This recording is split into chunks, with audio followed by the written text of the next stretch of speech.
Ny namononany mpanjaka Radama faharoa tamin'ny Landy.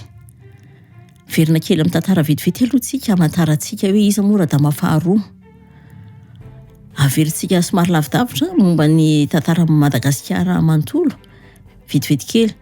Andrianampoinimerina mpanjaka dia nodimbiasan'ny zanany lahy atao hoe Radama, natsoina hoe Radama faharoa. Ary Radama faharoa indray dia nodimbiasan'ny vadiny atao hoe Ranavalona voalohany.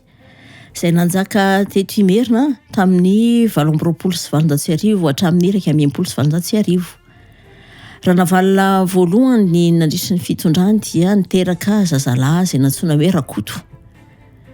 Ary Rakoto dia niomana ary nomaniny reniny andiminy fitondrana ka rehefa maty Ranavalona voalohany tamin'ny 180 dia tonga teo amin'ny fitondrana lasa mpanjaka ny zazalahy Rakoto ary nitondra ny anarana hoe Radama faharoa.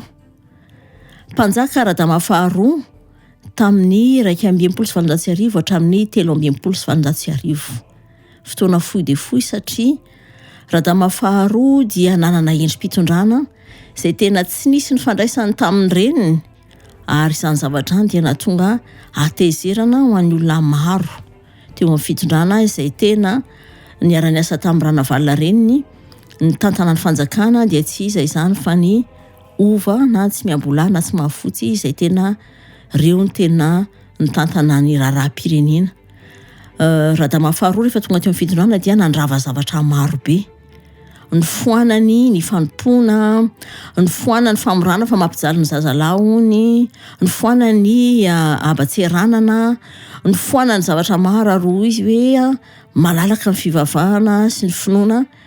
Ary ny zavatra farany izay nanapahany-hevitra satria nananamana maro izy dia ny mena maso izay tena olona akaiky azy indrindra ary niarany tantana ny fanjakana taminy. Rehefa niteny Radama faharoa hoe ohatran'ny fanao any an-dafy hoe rehefa misy zavatra mampiady ny lehilahy anankiroa dia mifampitana amin'ny basy, dia mifampitifitra, dia izay maty voalohany moa izany dia resy ary izay velona mpandresy. Tsy nahafaly ny olona tao amin'ny fitondrana izany, tena tezitra ka nahatonga an'izy ireo aleo foanana ny amin'ity rangahy satria tena manakorotana ny fiainam-pirenena izy. Mpanjaka izy fa manakorotana. Dia izay no nahatonga an'ilay rehefa tonga ny volana avrily 380 dia nisy aretina hafahafa ny tranga teto Antananarivo sy ny manodidina, dia ny Ramanenjana izany.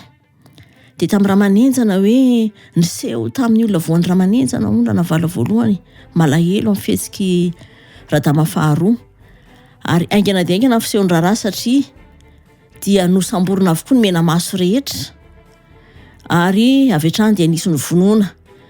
Dia Radama faharoa tamin'izay fotoana izay nangataka hoe aza vonoana ny mena maso, fa tsy nanaiky mihitsy reto efa olon-dehibe mpitondra ny mpikarakara ny fitondram-panjakana tamin'izany fotoana izany. Dia tonga teo Andohalo nampanatsoina avokoa ny mponiny Imerina, dia efa nisy mena maso efa maty tamin'izany. Dia tamin'izay Radama faharoa nivoaka avy teo amin'ny vavahadin'ny rova nyteny tamin'ireto manamboninahitra sy mpitondra fanjakana hoe mifona tompoko, aza vonoana ny namako.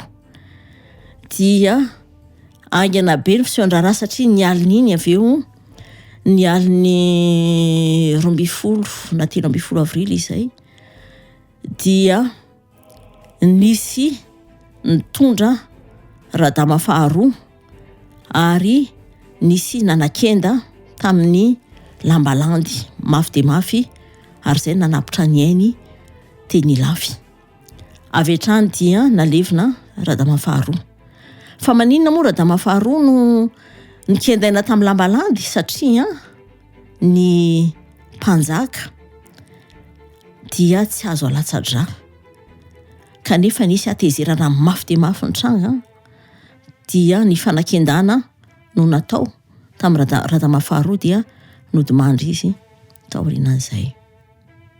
Hatreto aloha dia mbola Radama faharoa ihany no voalaza mazava tsara hoe nikendaina tamin'ny lamba landy. Fa ny ankoatr'izay dia fomba hafa no namonoana satria tena nisy ny famonoana.